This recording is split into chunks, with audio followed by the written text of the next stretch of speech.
Congratulations mister Kunhikrishna Kaimal. Case നിങ്ങൾക്ക് അനുകൂലമായി വിധിച്ചിരിക്കുന്നു. ഇതാ കോർട്ട് ഓർഡർ.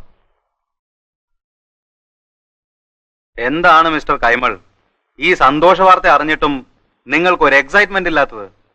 4.5 ലക്ഷം രൂപയാണ് നിങ്ങൾക്ക് കിട്ടാൻ പോകുന്നത്. ഒരുപാട് നാളായില്ലേ സ്വാമി സന്തോഷിച്ചിട്ട്. അത് എന്താണെന്നും എങ്ങനെയാണെന്നും മറന്നുപോയി. Funny joke.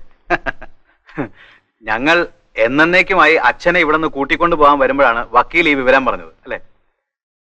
കഴിഞ്ഞതൊക്കെ അച്ഛൻ മറക്കണം. ഞങ്ങളുടെ കൂടെ വന്ന് താമസിച്ച് ഞങ്ങളെ അനുഗ്രഹിക്കണം. എന്ത് വിശ്വസിച്ച്?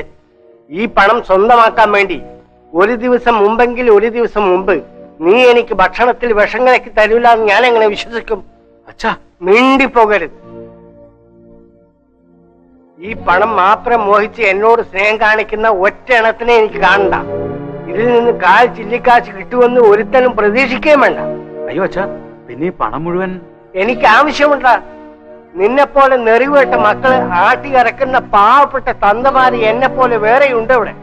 അവർക്ക് പ്രയോജനപ്പെടാൻ ഞാൻ ഈ പണം മുഴുവൻ ഈ സ്ഥാപനത്തിൽ കൊടുക്കും.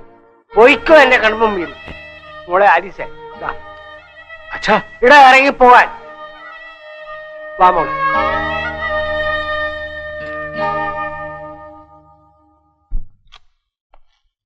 ഹലോ. എന്നെ കണ്ടില്ലല്ലോ എന്ന് വിചാരിച്ചതേ ഉള്ളൂ. ഇല്ലാത്ത അസുഖം ചികിത്സിച്ച് ഭേദമാക്കിയതിന് ഒരു രോഗിയുടെ വക സമ്മാനം. ഇന്നത്തെ ആഘോഷം ഇവന്റെ പുറത്താകാം. പങ്കേഷ, സോഡയും ഗ്ലാസ് ഒക്കെ എടുത്തു വെച്ചോ. ഹലോ, ഒരു സംശയം. ചുമ്മാ ഒന്ന് അറിഞ്ഞിരിക്കാമെന്ന് വെച്ച് ചോദിക്കുകയാണ്. ഈ സ്ത്രീ പുരുഷന്മാർക്ക് വിവാഹം കഴിക്കാനുള്ള പ്രായപരിധി എന്താണ്? താനൊരു ഡോക്ടറാണല്ലോ, അറിയാൻ പറ്റുമല്ലോ. Very simple.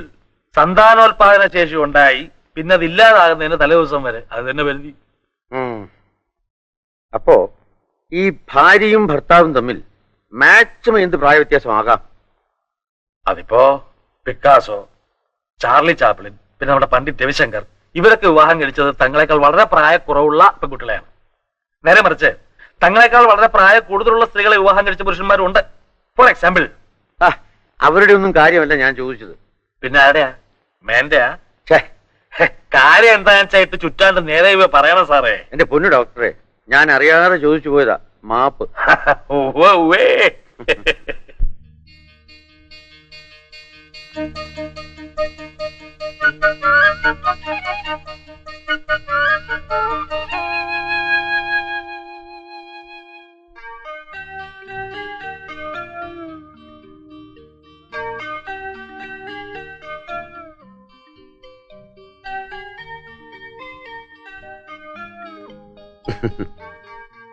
എന്താണ് ആർക്കയുടെ ഉദ്ദേശം?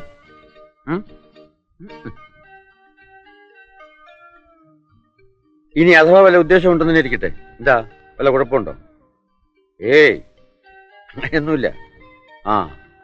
അതിന് മാത്രം വൈകിപ്പോയിട്ടൊന്നുമില്ലല്ലോ. എന്താ? ഓ, ഏയ്.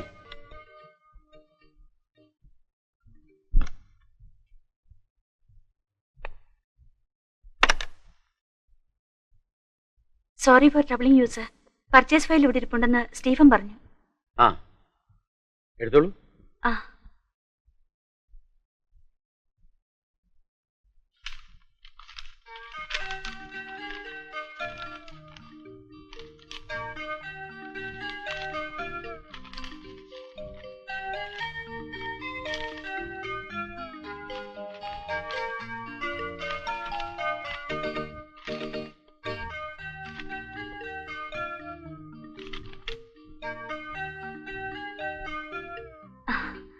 സ്പെൻസേഴ്സിൽ നിന്നുള്ള പുതിയ ലിസ്റ്റുകളാണ്.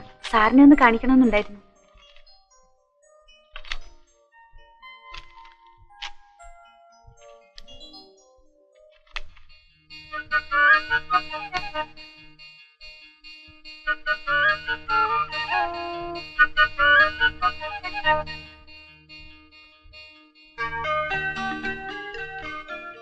കണ്ടെടുത്തോളം കൊള്ളാമെന്നാണ് തോന്നുന്നത്.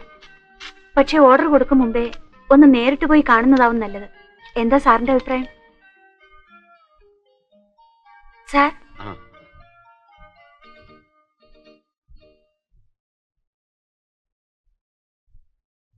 സാറൊന്നും പറഞ്ഞില്ല. Yes of course. അതായത് സാറ് വേറെ ഏതോ ലോകത്തിലായിരുന്നു എന്ന് തോന്നുന്നു. സത്യം പറഞ്ഞാൽ അതെ. I am sorry. ഇത്രയും നാളിനിടയിൽ സാറിന്റെ ആബ്സെന്റ് മൈൻഡഡ് ആയ ഒരു നിമിഷം ഞാൻ ആദ്യം കാണുകയാണ്. ഇതൊരു പുതിയ എക്സ്പീരിയൻസ് ആയിരിക്കുന്നല്ലോ. യെസ് മിസ് ആലിസ്, എനിക്കും ഇങ്ങനൊരു അനുഭവം ഇതാദ്യമായാണ്. For the first time.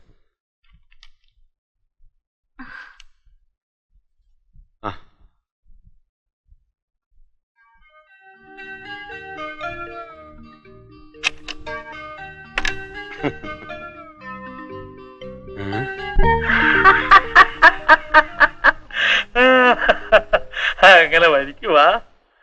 തോറ്റു കൊടുക്കുന്നതിലും ഒരു സുഖമുണ്ടെന്ന് നിങ്ങൾ പറഞ്ഞപ്പോഴേ ഞാൻ കരുതി ഇത് ഇങ്ങനെ എവിടെങ്കിലും ചെന്നേ അവസാനിക്കുള്ളൂ എന്ന്. പൂച്ച തനിയെ പുറത്ത് ചാടട്ടെ എന്ന് കരുതി വെയിറ്റ് ചെയ്യായിരുന്നു. എന്റെ മനസ്സിൽ അങ്ങനെ ഒരു ചിന്ത തോന്നിയെന്നല്ലാതെ. മനസ്സിലായി. പ്രതിപക്ഷത്തിന്റെ മനോഭാവം അറിഞ്ഞിട്ടില്ലെന്നല്ലേ? എങ്കിൽ ഒരു കാര്യം ഉറപ്പിച്ചു, മിസ് ആലിസിന് ഇത് പൂർണ്ണ സമ്മതമായിരിക്കും. ഞാനാ പറയുന്നത്. എന്തോ സാറേ, ആ പെൺകൊച്ച് തലകൊത്ത് നിന്നാൽ ഇതുപോലൊരുത്തനെ കിട്ടുമോ? പണം, സ്റ്റാറ്റസ്, പേഴ്സണാലിറ്റി. ചെറുക്കൻ എന്താ ഒരു കുറവ്? പ്രായ വ്യത്യാസമുണ്ട്, ജാതിയിലും വ്യത്യാസമുണ്ട്, സമ്മതിച്ചു. പക്ഷേ ഇതിൽ രണ്ടിലും വലിയ കാര്യമൊന്നുമില്ലെന്ന് മനസ്സിലാക്കാനുള്ള ലോക വിവരം ഏതായാലും ആ പെൺകൊച്ചിനുണ്ട്. ഈ പ്രപ്പോസൽ ആ കുട്ടിക്ക് സ്വീകാര്യമാവാതിരിക്കാൻ ഒരു കാരണവുമില്ല. ബ്രിഗേഡിയർ വേഴ്സസ് ക്യാപ്റ്റൻ പറയാൻ ഒരു സുഖമുണ്ട്. എന്നാലും ഒരെന്നാലും ഇല്ല. മേന സമ്മതമാണല്ലോ. ബാക്കി എനിക്ക് വിട്ടേരെ. മാത്രമല്ല, നിങ്ങൾ നേരിട്ട് പോയി അവതരിപ്പിച്ചാൽ ആകെ ചളാക്കും. അതിന് അതിൻ്റെതായ ചില രീതികളൊക്കെ ഉണ്ട്. അതിങ്ങോട്ട് വിട്ടേരെ.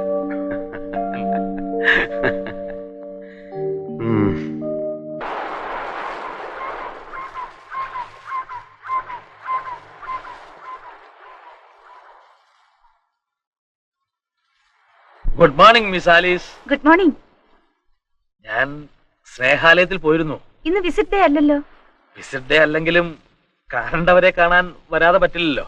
ഡോക്ടർക്ക് ഇപ്പൊ ആരെയാ കാണേണ്ടത്? കാണേണ്ടയാൾ മുമ്പിൽ തന്നെ നിപ്പുണ്ടല്ലോ. എന്നെയോ? അതെന്താ? എനിക്ക് ആലിസിനെ കണ്ടൂടെ? സംസാരിച്ചൂടെ?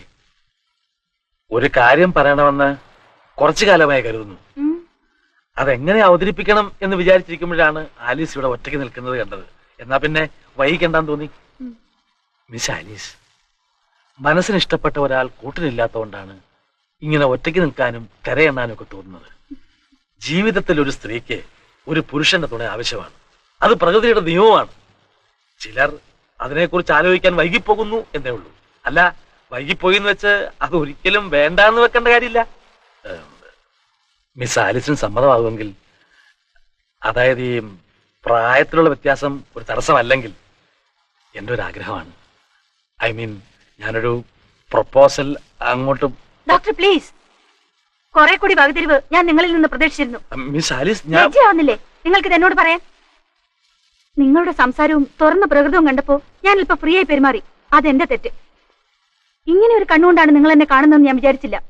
ഒരു പ്രപ്പോസൽ പോലും.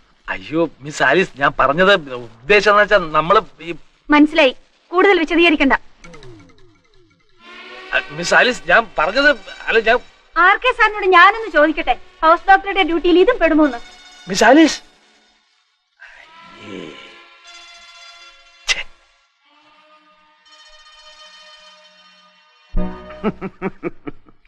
ഞാൻ പോയി സംസാരിച്ചാലും ഒക്കെ ചളാവെന്ന് പറഞ്ഞ് താൻ തന്നെ ഏറ്റെടുത്തല്ലേ. എന്നിട്ട് ഇപ്പൊ എന്തായി? അതിന് ഞാൻ പറയുന്നത് മുഴുവൻ കേൾക്കാൻ ആ പെങ്കൊച്ചൊന്നും നിന്ന് തന്നിട്ട് വേണ്ടേ? എന്നാലും മിസ് ആലിസിന്റെ അടുത്തേക്ക് താൻ തനിക്ക് വേണ്ടി പ്രപ്പോസലും കൊണ്ട് എന്നാണെന്ന് അവർ കരുതിക്കളഞ്ഞല്ലോ. അതും തന്റെ ഈ മോന്ത കണ്ടിട്ട്. അതേ മെന്നെ, നിങ്ങൾക്ക് വേണ്ടി ഈ കുരിശ് ഏറ്റെടുക്കാൻ തയ്യാറായ എനിക്കിത് തന്നെ വേണം. മാനം പോയത് മിച്ചം. ഇനി ദയവ് ചെയ്ത് സാറൊന്ന് ഏറ്റെടുക്കാതിരുന്നാൽ മതി. എന്റെ പാട് ഞാനായിക്കൊള്ളാം. I will deal it myself. Okay?